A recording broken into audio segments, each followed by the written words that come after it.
इस विधानसभा चुनाव को लेकर क्या कुछ तैयारियां हैं आपकी? तो अब तक की अगर बात करें, अब तक आपको टिकट क्यों नहीं मिल पाई? बात करें टिकट की तो काफ़ी हैं, आप कौन सा नंबर आपका?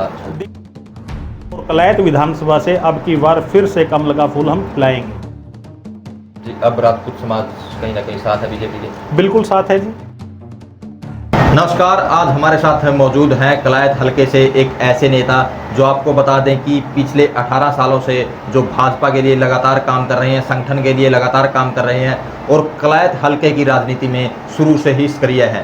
तो संजीव राणा एडवोकेट जी मौजूद हैं, उनसे जानेंगे कलायत हलके की राजनीति को लेकर वो क्या कुछ कहना चाहते हैं। नमस्कार राणा जी। नमस्कार जी, आपके सभी दर्शकों को भी नमस्कार जी। तो राणा जी, शुरुआत करते हैं, पहले आपका ही बताइए, भाजपा में किस तरह से, कब से संगठन में आप जुड़े थे, शुरुआत कर लेते हैं, बताइए क्या कुछ पद आपके पास रहे हैं और मौजूदा क्या हालात? देखिए, मैं जब से भी मैंने बीजेपी ज्वाइन की थी तो मैंने बीजेपी ज्वाइन कभी भी ये सोच के नहीं की थी कि भाई हमें कोई बड़ा पद चाहिए या कोई बड़ा नेता बनना है, क्योंकि हम तो राष्ट्र हित में जो बात थी, जो राष्ट्र के लिए काम कर रही थी पार्टी, हम तो उस विचारधारा उस संगठन से जुड़े थे।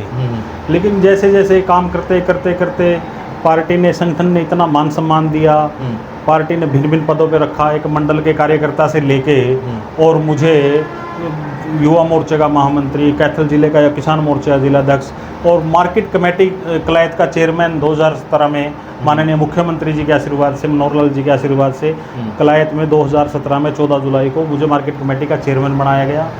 और हमने सरकार के, संगठन के जितने भी आज तक आदेश हुए, जो भी हमारे काम जुम्मा लगा, उसमें 100% बढ़ चढ़ कर हमने उसका योगदान दिया है और संगठन और पार्टी की विचारधारा को आगे बढ़ाने में हमने दिन रात मेहनत की है और आगे भी करते रहेंगे जी। तो अब भी देखें, अगर कलायत हलके की बात करें, आपके बैनर होर्डिंग काफ़ी जगह लगे हुए हैं और आप लगातार लोगों के बीच में भी जा रहे हो, तो अब इस विधानसभा चुनाव को लेकर क्या कुछ तैयारियां हैं आपकी? देखिए, हम एक बहुत ही संगठित पार्टी के कार्यकर्ता हैं और काम करते करते अनुभव होता गया और आज हम भी, क्योंकि एक बीजेपी ही ऐसी एक पार्टी है, आप किसी भी पार्टी में जाओगे वहाँ पर पहले बाप है तो बेटा है, बेटा है तो पोता है, ऐसी है। लेकिन एक भारतीय जनता पार्टी एक ऐसी पार्टी है जहाँ की एक आम कार्यकर्ता भी प्रदेश का मुख्यमंत्री बन सकता है, देश का प्रधानमंत्री बन सकता है। और इसके बड़े उदाहरण माननीय हमारे जो देश के प्रधानमंत्री नरेंद्र मोदी जी हैं और इस प्रदेश के यशस्वी मुख्यमंत्री नायब सिंह सैनी, जो मेरे जैसे छोटे से परिवार से निकल के गए हैं और आज देखो देश के, प्रदेश के हमारे बड़े अच्छे से जो काम कर रहे हैं और बहुत ताकत से जो 24 घंटे लोगों के लिए जिन्होंने दरवाजे खुले हैं, आप रात को 3 बजे भी जाओगे तो उनका दरवाज़ा आपको खुला मिलेगा। ऐसे यशस्वी मुख्यमंत्री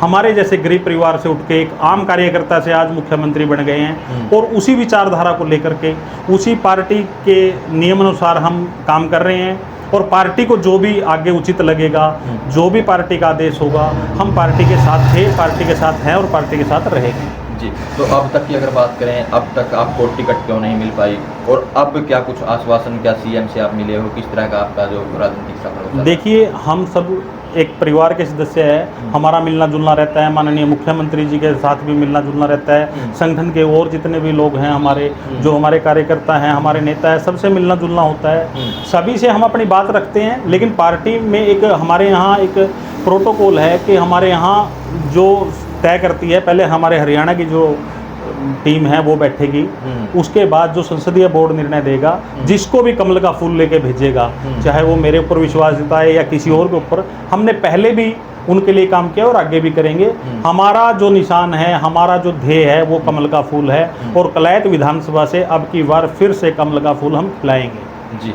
तो जैसे अगर बात करें टिकटों को लेकर, तो कितने आश्वस्त हो आप यहाँ से कि आपको टिकट मिलेगी? इसको लेकर आप कहाँ कहाँ किस किस से मिल चुके थे? देखिए, हमारा मिलना जुलना तो मैंने पहले भी बताया कि सभी से होता है, लेकिन हमारे यहाँ एक संसदीय बोर्ड है, वो तय करता है कि भाई जो उनके मापदंड पे जो जिताऊ कैंडिडेट होगा, पार्टी उसको लेके आएगी।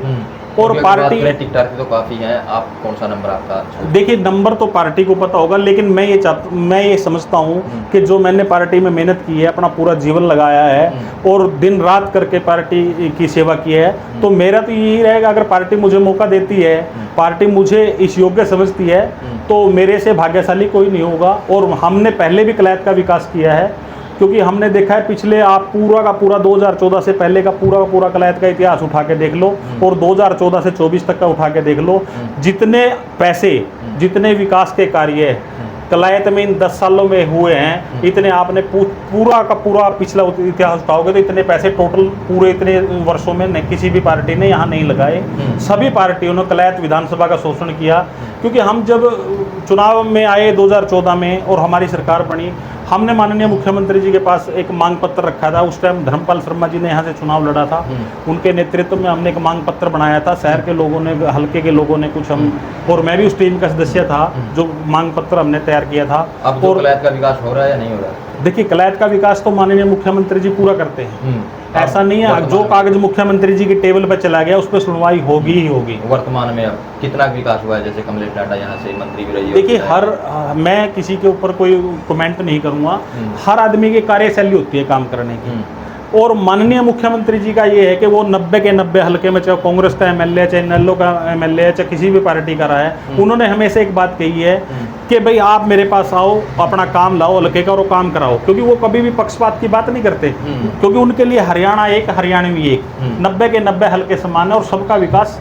एक तरह से करते हैं। वो करवाने वाले के ऊपर डिपेंड है कि वो कितना विकास करवा पाता है, वो उसकी सोच के ऊपर डिपेंड है कि मैं कितने काम हल्के करवा पाऊँ। जी, तो अगर बात करें राजपूत समाज की, राजपूत समाज जैसे लोकसभा चुनाव से पहले कहीं ना कहीं एक एपिसोड हुआ था, उससे नाराज चल रहा था। इस अब जो लोकसभा चुनाव में किस तरह की भूमिका रही और क्या कुछ आपने? देखिए, आप आंकड़े उठा के देख लीजिए, हमारे समाज ने, जितने हमारे समाज के गाँव हैं, उनमें से 90% अब भी वोटिंग राजपूत समाज ने भारतीय जनता पार्टी के पक्ष में की है, क्योंकि राजपूत समाज का एक ध्येय है, क्योंकि राष्ट्र धर्म, और हमने राष्ट्र हित में आके राष्ट्र के लिए वोट किया है, और सभी हमारे जितने गांव हैं सबसे जिता के नवीन जिंदल जी को यहाँ से भेजा है। वो नाराजगी किस तरह से दूर हुई? देखिए, हमारे माननीय मुख्यमंत्री जी हैं, हमारी बैठकें हुई हैं, कई बार बैठकें हुई हैं, हमारे सभी जो पहलू हैं उनके पास, सभी चीज़ें उनके पास हैं, और वो धीरे धीरे सभी चीज़ें उन पे फोकस कर रहे हैं, और जब कोई विवाद होता है तो उसका समाधान भी बैठ के ही बातचीत करने से ही होता है, और सब चीज़ें अच्छी होंगी, मेरा ऐसा मानना है। जी, अब राजपूत समाज कहीं ना कहीं साथ है बीजेपी के? बिल्कुल साथ है जी। पहले भी देखो, आप लोकसभा चुनाव के आंकड़े उठा लो भी, वहाँ हमारे यहाँ कैथल जिले में जितने गांव हैं, आप सबके आंकड़े उठा कर देखो, आपको 90% वोटिंग आज भी राजपूत समाज की बीजेपी के पक्ष में मिलेगी। जी, तो कितने गांव मतलब राजपूत बाहुल्य हैं यहाँ? लगभग हमारे कैथल जिले में 22-23 गाँव हैं, और हमारे कलैत में 7 के करीब गाँव है, और हमारी बड़े बड़े गाँव हैं, 15-16 हज़ार वोटों के। बाता है, कलैत है, राजनुंद है, बीरबांगड़ा है, नरवड़ है, दुमाड़ा है, मतलब हमारे जितने भी गांव हैं सब बीजेपी को समर्पित गांव है। और हम एक चीज़ कहते हैं कि अगर कलैत के आदमी को, कलैत शहर से अगर टिकट मिलती है, क्योंकि आप आंकड़े उठा के देख सकते हो, पीछे चाहे दीनाराम रहे हों या जोगीराम रहे, कोई भी रहे, जो यहाँ से जिसको भी टिकट मिला है वो लोग यहाँ से जीत के गए हैं। और एक चीज़ और उठा के देखना आप, जब कोई यहाँ से विधायक बना है, जब कलैत शहर के लोगों ने वोट उसके पक्ष में किया है, वही विधायक बन के गया है। और अब के बार कलैत की एक आवाज़ है कि कलैत के लोकल आदमी को टिकट मिले, और भारतीय जनता पार्टी भी इस पर विचार करे। मेरा तो यही है, जो योग्य लगे आपको उसको टिकट भी दे, और कमल का फूल जिसको भी लेके भेजेंगे हम उसके साथ हैं। जी, तो अगर बात करें संजीव राणा की, संजीव राणा ने जनसंपर्क अभियान अपना चलाया हुआ है, कितने दिन से चलाया हुआ है, और जैसे लोगों के बीच या गाँव के बीच जाते हो, क्या कुछ फीडबैक लोगों का? देखिए, हमारा तो जनसंपर्क का तो विषय ये है, कुछ लोग होते हैं कि वो जब चुनाव है तभी लोगों से मिलते हैं। हम जब से भारतीय जनता पार्टी से जुड़े हैं तभी से हमारा तो संपर्क रेगुलर चल रहा है, चाहे हम किसी भी पद पे रहे, उस पद की गरिमा रखते हुए हमने हर व्यक्ति को जो उसके योग्य है उसके लिए हमने प्रयास किया है। हर लोगों की समस्या जितने जो हमारे पास आते हैं उनको दूर करने के लिए प्रयास किया है। और 24 घंटे हम कोई ये नहीं होते, हम तो चुनाव के मूड में 24 घंटे होते हैं। जब भी पार्टी आदेश करेगी कभी भी चुनाव करा ले, हमारे लिए कोई ये नहीं हो कि आज ही हम संपर्क में लगे हैं। हम तो जब से जुड़े हैं संपर्क में ही हैं लोगों के, हम लोगों के बीच में ही हैं तब से। जी, तो ये थे हमारे साथ संजीव राणा एडवोकेट जी, जो आपको बता दें कि कलायत हलके से लगातार जो संगठन के लिए भी काम कर रहे हैं और अब की बार विधानसभा में कहीं ना कहीं अपनी दावेदारी इन्होंने जताई है। तो इस वीडियो को ज़्यादा से ज़्यादा शेयर करें, लाइक करें, कमेंट करें, ताकि ज़्यादा से ज़्यादा लोगों तक ये मैसेज पहुँच सके।